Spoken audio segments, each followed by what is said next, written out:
Hello and welcome to Coffee and Catholics, a Catholic women's talk show podcast. I'm Stacy, one of your hosts, and with me I have...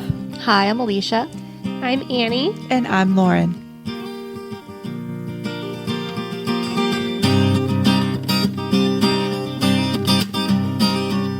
Hello and welcome to Coffee and Catholics.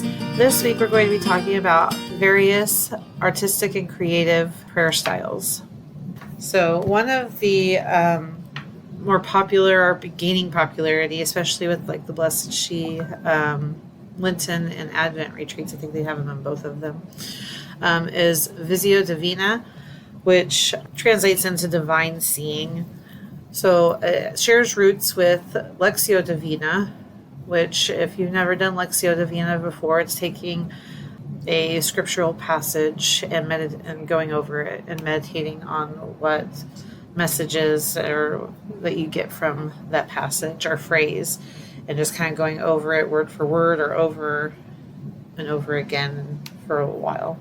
So similar in a similar action, Visio Divina is where you are looking at a particular piece of art and just kind of asking yourself what visual cues you're getting from that piece of art, what's keeping your attention, and what, if your eyes are wandering, what other parts are your eyes being drawn to. It depends on the type of art. And this is, I really like to do Visio Divina with like scriptural art. I know some people can also do it with abstract art.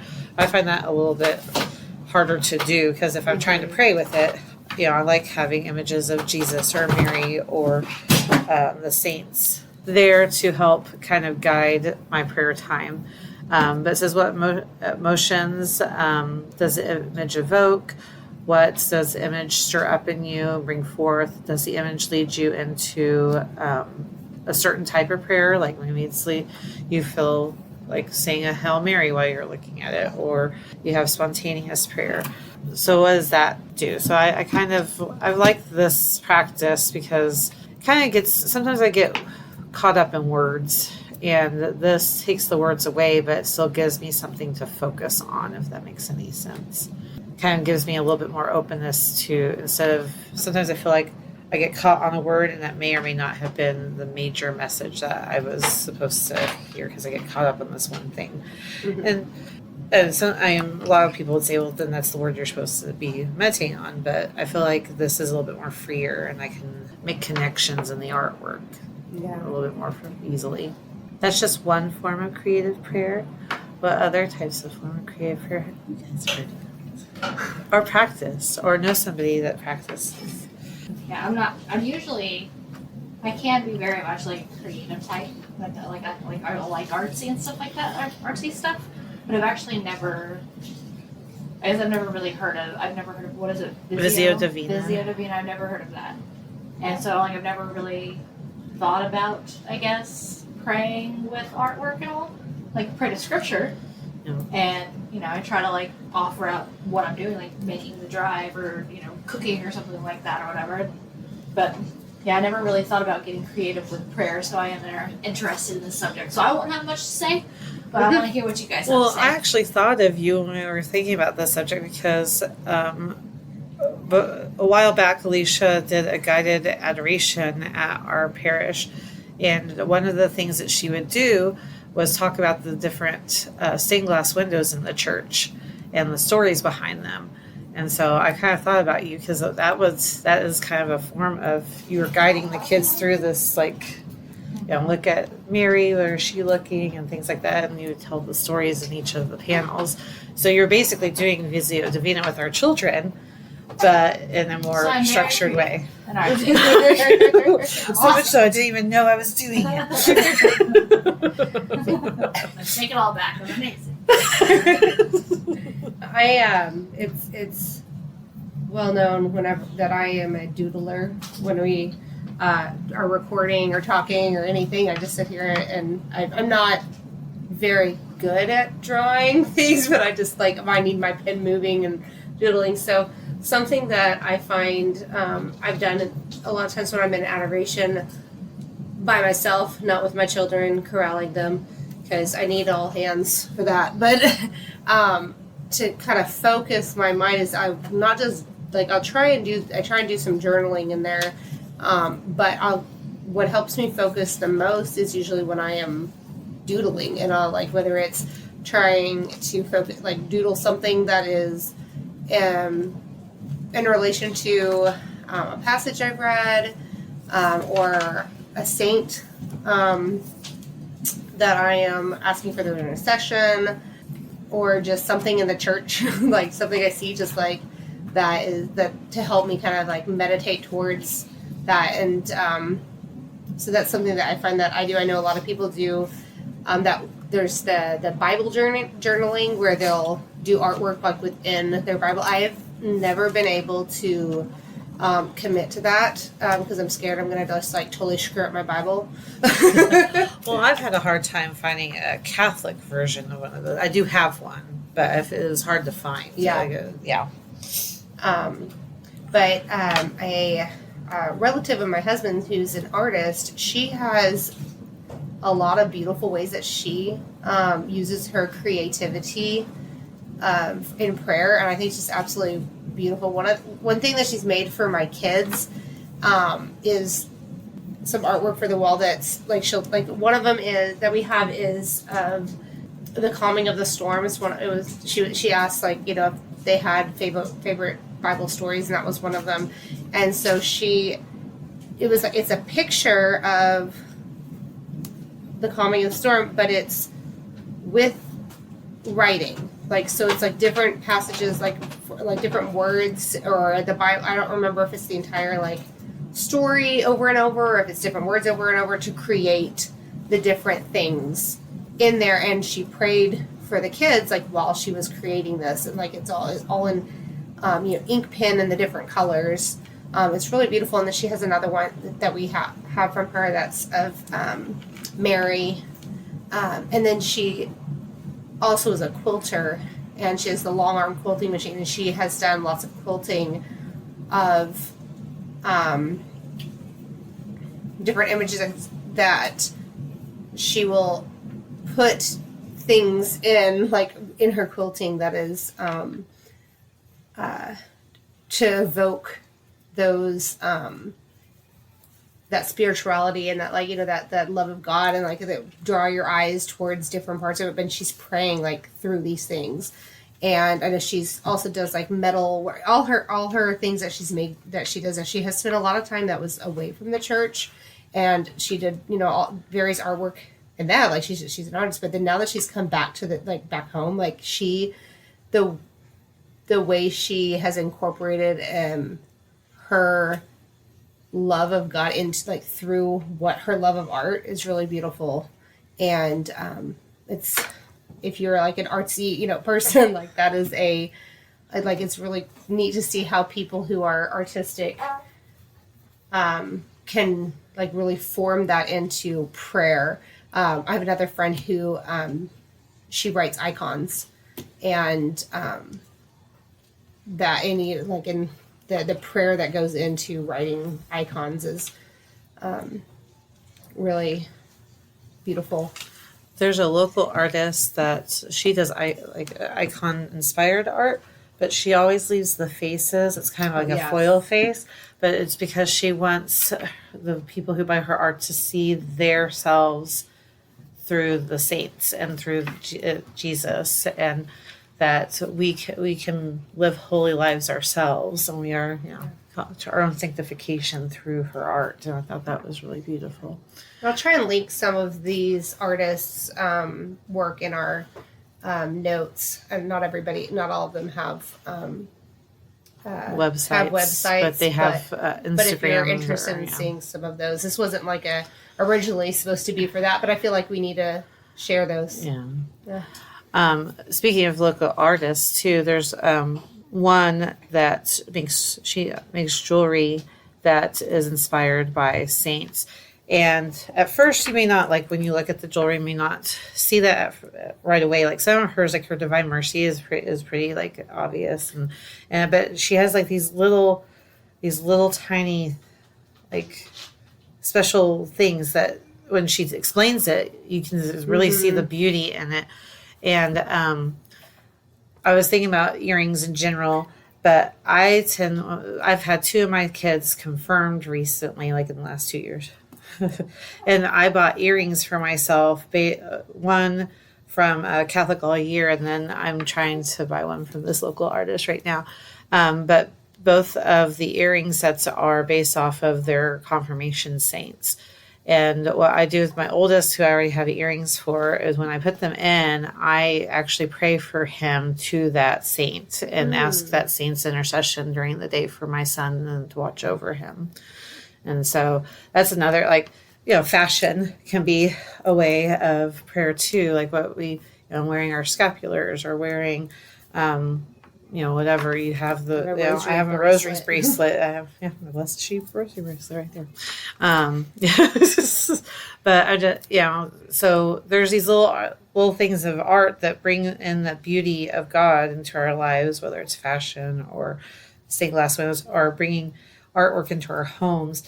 I was just telling Lauren before this podcast that her bathrooms are like my favorite bathrooms I've ever been in because she has all this beautiful, like saint-inspired quotes and pictures in her bathrooms. And I want that in my bathroom. But just that creative space, bringing that beautiful things into every aspect of our lives, I think is important. Yeah, I think we get a little bit hung up sometimes on the definition of what prayer really is. And it's actually quite simple. It's just, Teresa of Avila says it's the raising of one's mind and heart to God. And Therese even says, it's just this like springing forth of my heart towards yours, and so throughout the day, there's all these moments that happen to us when we see beauty or when we see something that's just strikes us as lovely or something that's worthy of praise or gratitude. Those moments when your heart surges towards that beauty and surges towards that just appreciation of that, those moments can be prayer if you capture them and use them the way they're meant to be used. I've heard somebody call this, like, it's the opposite of triggers, called glimmers. Oh, okay. Those moments in your day where, because I can tell you like 100 times I'll be triggered about something during the day for my kids or by my kids, or just what's happening, around me. Something will fire off and I'll be like, "Argh." And then, that's where your mind goes in that moment and just kind of sits in that negativity. And then there's these moments where like the sun will hit somewhere on a certain flower out of your window at just the right moment and it just blows you away, or you'll just see a sunset and your heart just kind of runs toward it, or it kind of leaps inside of you. I'll never forget, like, one of the things when I first started to kind of sober up from my years-long alcohol binge in my 20s.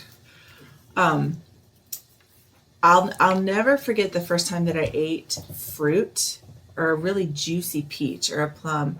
And I remember thinking, my gosh, I forgot how good it tastes just to eat a plum or peaches, because my senses have been dulled for so long that I was just medicating them down and just numbing that these little tiny things, like the way a peach tasted when the juice ran out of it, woke my mind up in a way that just had been dead for so long. It's just things like that.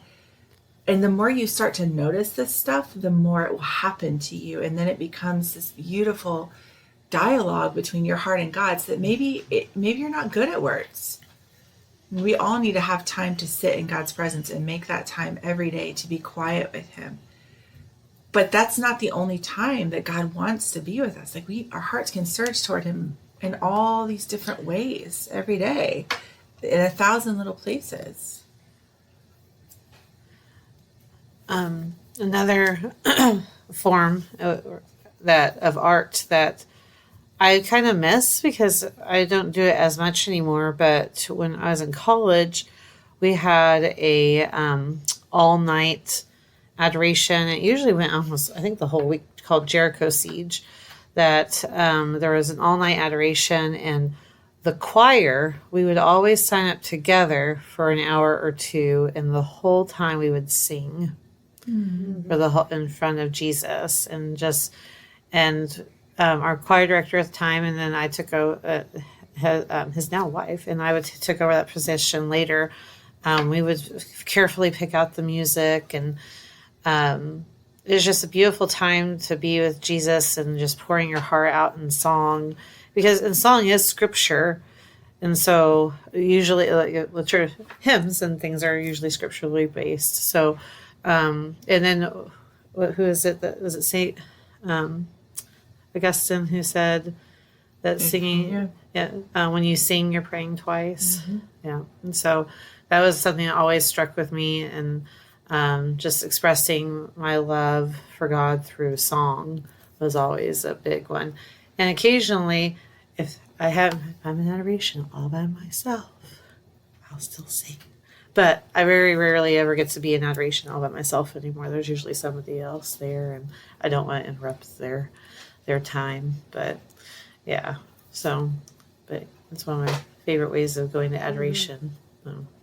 Never stop doing art, especially art that's done in prayer. If you are an artistic person, or even if you're not and you want to be, art is how we preserve culture. Art is how we leave our legacy on the world.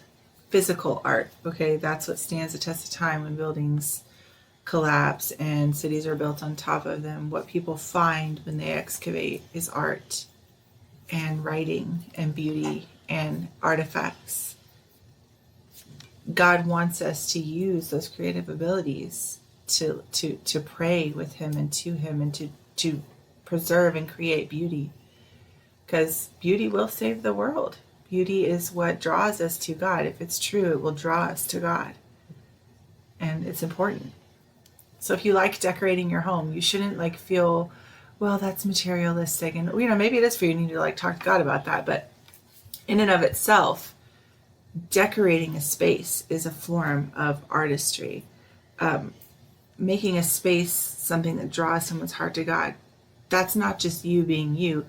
That could be a spiritual gift that you have, a charism that you have to make that space beautiful. All of that is important to God, and it matters. I'm going to butcher the quote, but there is a book, I think is the Liturgy of the Home. It's like the fourth book. Theology of the Home. Theology of the Home. And it's the fourth book, and she talked about floral arrangements in the house and how bringing in seasonal flower arrangements. And I think the part that struck me was when she talked about, when we do this, we're recreating Eden. Mm-hmm. It is our place where we meet God, where we're walking in the garden with him. We're recreating the garden in our home, and we're walking with him in our homes and our domestic churches. And I just thought that really stuck with me, that which gets kind of hard too as a mom when your house is getting destroyed every 2 seconds, and you want that beauty, all that, because it matters. It matters, but God sees us too, so he understands, and he knows what's on our hearts. But I just love that idea of bringing that beauty into our homes, so that it brings us closer to God, because truth and beauty do bring us closer to God. And I think about how I've used just drawing and stuff. Like I said, I don't think it's very beautiful, but a lot of times it's like one of the things that I've done with my kids when they're really upset and they can't vocalize something is I'll tell them, draw how you're feeling, and they just scribble into that. I'm like, that is what kind of I've done in prayer when I'm really upset too. It's my drawing, it's not that beautiful thing. It's not that, it's not always a I'm creating some kind of beautiful artwork or anything. Sometimes, for praying creatively, it is just doing something with my hand on the pen, to get those thoughts, whether it's a scribbling when I'm upset about something in prayer and I'm talking to God. Because I know, one time I was journaling in prayer and I was just really upset, and I wrote everything so close together you couldn't read it. It was the letters were on top of each other, but that was just the awesome feeling, and that this is how it was. And then as I like slowed down and calmed down about whatever it was, like listening to what God is saying, I like the things that really pointed out like that, this is what God was speaking to me to, that's what you could read clearly. So like going back and looking at that, it was really kind of weird to like, I'm like, oh wow, I really could not read anything I wrote, except for what God wanted me to hear in that. And so I feel like that we talk about bringing the beauty of artwork, but also like in that it always points us to the beauty of like having all the beautiful things, but then also those, life isn't always beautiful. It's often really messy, and those things need to be brought into prayer as well. And whether it is like something that you create and then you just tear it up and throw it away, or like however it is that you need to bring something to God, like it can be, for me, I've found whenever I use my whole body for prayer in that way, and that's what that's why I feel like I need to be physical in what I'm doing, and that's like kind of the mass, like you're physically getting praying, but the really personal physicality, and that's where I've had more healing, is when I've just let God take over whatever it is that I'm trying to I'm doing, and get through that, see what it is, and then let him heal me and bring forth what he wants to tell me. I like that. Because I was thinking about, like, when you talked about that, I was like, yeah, I've done that too. Mm-hmm. Or when I'm trying to keep myself awake. Or when I don't know what words to write. Right. I have an image in my head and I don't have a way of expressing that in words. It's just that whole, like, just scribbling something or sketching something. And it's not always beautiful. I'm very bad at drawing faces. And I was trying to look back through my sketchbook. Oh, faces are awful. Yeah, I was just like, huh. Like that needs to be. There's our doodle. Yes. I'm using a different notebook than usual. I ran out of pages. So. Yeah, and then the only doodle I have from this is a star and bubble letters for Mary. And then, like, sometimes, like, there's my little Mary, like, over there, little Mary head. But yeah, you guys can't see any of this, so whatever. but just having those. I like how you're talking about, like, sometimes our emotions, it's not necessarily everything is beautiful, but it still needs to be brought to God, and we let him take care of it. And through him, it is turned beautiful, and however he takes it, because anything created by God is beautiful. Mm-hmm. I will say one thing that I've started doing, I am not an artistic person at all. I have nothing to offer the world in that vein. Except for your bathrooms. Yes. Okay. And that one her little, like, family altar areas. Yes, and, your like, houses. Decor, yeah, I like that. I like to do that. That's creative. Yeah, maybe. Yeah, I guess it is. It's just, it's hard for me. I don't know why it's so hard for me to say that. Something to explore. I think that our lives are so filled with rushing and digital things that we're constantly looking at, and consumption, that I've started forcing myself to slow down and create, like, these little pockets of, for lack of a better word, romance in my life, like where I'll put just a candle and, like, a flower in front of me, and I will just make myself sit with that candle and that flower for just like 5 minutes and just think about the fact that someone else 100 years ago did the same thing, or 200 years ago did the same thing. Trying to connect back with those elementary things that aren't so modern, things that other humans did, something very simple, like you said, flower arranging, or arranging the fruit differently on your child's plate so that it looks beautiful. Something like that. Those little, just tiny things that you can do, just tiny little things you can do to make a space beautiful for just 2 seconds. I think that does more for us in this age than we ever really understand, if we will take time to just create those little corners of beauty wherever we can. I think it's a movement towards the heart of God again. It is saying, I am making this beautiful because you make things beautiful. And I have that creative power too, as, your beloved. So I know that sounds really cheesy when I'm saying that to you guys. Like, I hear myself saying that. I'm like, that is really dumb. It's not dumb. Well, because like it reminds me of Saint Therese, like her little way, right? Like you're making these little adjustments in your life to make something beautiful for the sake of the beautiful.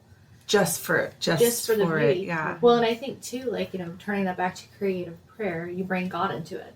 You don't even have to say anything to him. Just in the beginning, say, God, be here with me. And then that action is a prayer. Like God's in it with you. You're not sitting there by yourself doing it. God is there with you. You're communing with him in silence. And silence is his first language. Mm-hmm. Like that's where he really like reaches into the depths of who you are. And so I think I don't think that's cheesy at all. I think that's beautiful.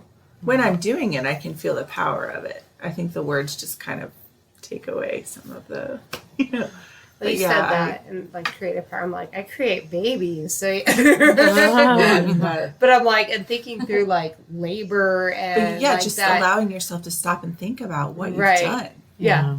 Is a meditation. Right. Is a form of prayer. Yeah.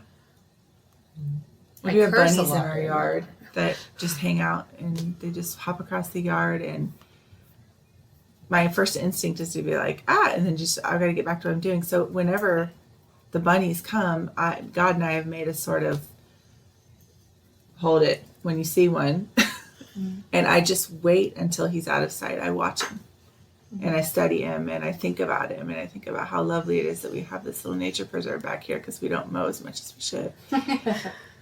That these guys feel so welcome to just have their whole family back here. I mean, they've got like Dad Cottontails living back here. We got a mom. There's babies hopping around. I mean, it is like, Well, see, like I think there's two things that I've gotten out of this conversation because, like I said, I'm not typically very creative with my prayer life, but like the Visio Divina, I'm thinking about how I can incorporate my kids into something like that, where like we see even a coloring page, and we discuss that, and they spend time, and I just tell them, spend time talking to God about what we just discussed as you're coloring, or drawing this picture or whatever.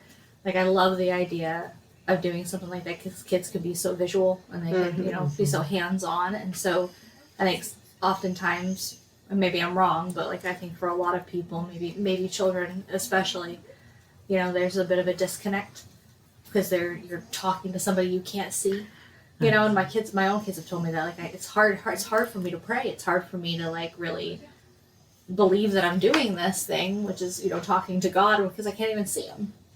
And so I love that hands-on approach. So like that's one thing I'm taking from it. And then also with Lauren talking about just taking those couple of minutes or whatever of like that romance you're talking about. Like I love that because I have been feeling called to, and I gave it up, and I don't know why. I just got busy, I guess. But just taking a couple of minutes out of my day just to like sit and just talk to God, like put everything down for a minute and just spend 2 minutes talking to God. And I've been failing at it. Like I feel like this thing, I'm like, oh, it's the middle of the day. I've talked to God a little bit throughout the day, but I haven't really like made time for him. And then like today I thought about that and I was like, oh, okay, well, I'll pray while I'm running over here and getting the laundry. But it wasn't, I think, what I was called to. So like having that visual aid, I think like stopping and lighting that candle and just sitting down in front of it and like having a rosary there and maybe just like, praying a couple of, it doesn't have to be couple long. of the beads. Yeah, just a couple of beads. You don't even necessarily have to do an entire decade.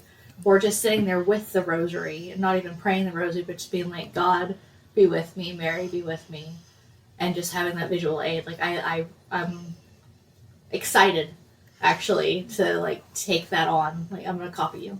Well, that's y'all might remember I talked about doing this a little bit in the Practicing the Presence of God for Moms, about those rituals that you have where you're always touching the baby wipes.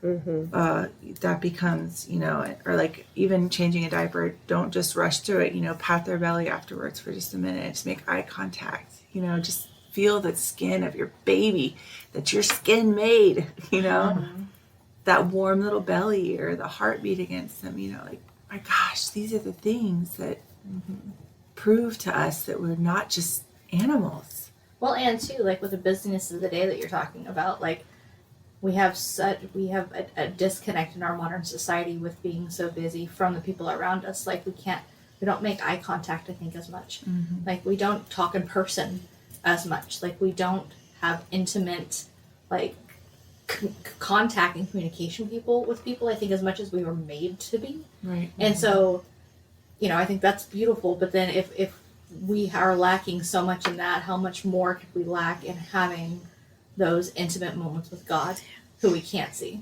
Mm-hmm.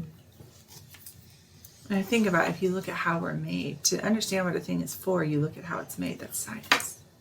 Like, that's how we study things. Look at what we're longing for. Look at what we're aching for when we say these things. Every heart is like, oh yes, I want to do that. I want more romance like that. Because you're made for it. We're made for Eden. We're made to be doing the work of our life with God right next to us, breathing in our breath, in our lungs.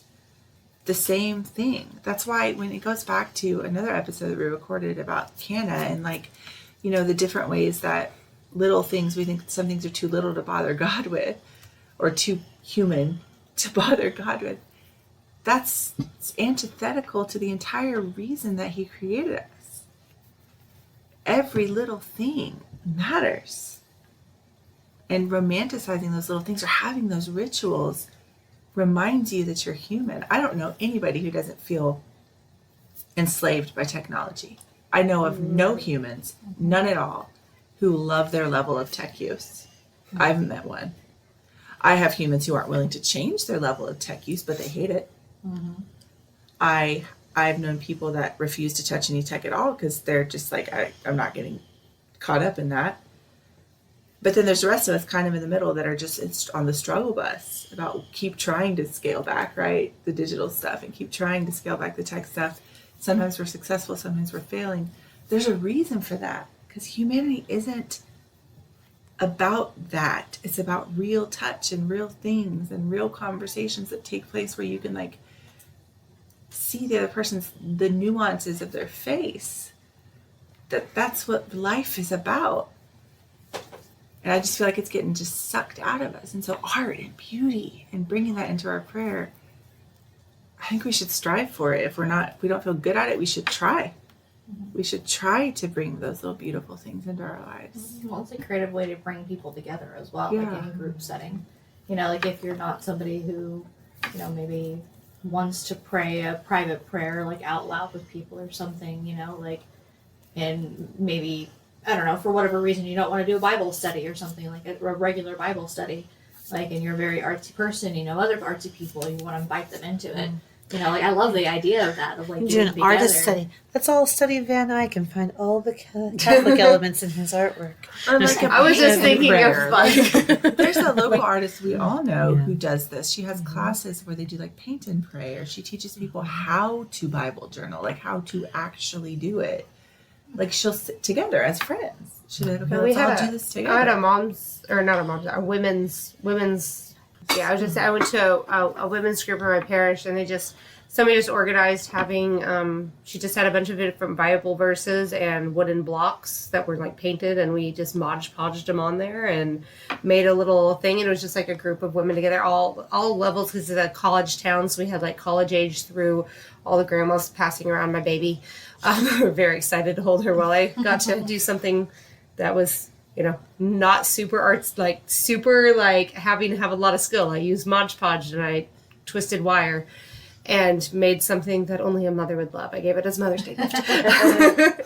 But it was just just a simple way of, that this lady shared her, her artistic talent, love with the rest, with other women, and we just we had wine and it was great. Wine makes it better. Mm-hmm. Yeah, and it was something super simple. It was even more simple than the paint and palette things, or whatever they're called. Paint palette, sip and paint. Sip and paint, yeah. But and then I think we had a mom's night. I went to a mom's night where we did one of those too, and it was we did the, what's it called? The Mary M. Oh, the miraculous medal. What is that called? What is it? The fancy looking M. Oh, it's got a name. Yeah. What is that called? Miraculous. I'm driving just the nuts. Marian and Auspice. Okay, that's what I thought. Yes, Maria. the auspice of Mary. There it is. Auspice Maria, which is Latin for under the protection of Mary, and is a monogram of a interwoven A and M as a symbol used to mark someone or something as what I as thought it was dedicated called, to the but- Blessed Virgin Mary. I knew it was something like or like Auspice. Auspice. My brain remembered those first vowels, that first phonogram. I just wanted to make one recommendation for this book that combines Lectio and Visio Divina. It's called Life of Christ, a Lectio Divina Journal. It's written by, or it's Lumen Ecclesiae Press. We will link this in the show notes. It's basically shows you classical works of art and asks you to enter into God's presence as you study them. It has lots of journaling space. It has thoughtful questions. It goes through the Gospels with classic and sacred art. It's really beautiful, really cool tool, especially for if you guys wanted to think about this for your homeschooling moms, even as a family resource in your morning time. This could be a really cool way to open your morning up. Get your art history in there, check that box. Then also check the scripture box and the meditation box there in your morning time. So check that out, and we will link that in the show notes. And as always, thank you for joining us. Thanks. Thank you. Join us again in 1 week. Until then, may God bless you and may Mary accompany you. Coffee and Catholics is a proud partner of the Smart Catholics Podcast Network. Find new shows to love, meet like-minded Catholics, and join the community at smartcatholics.com.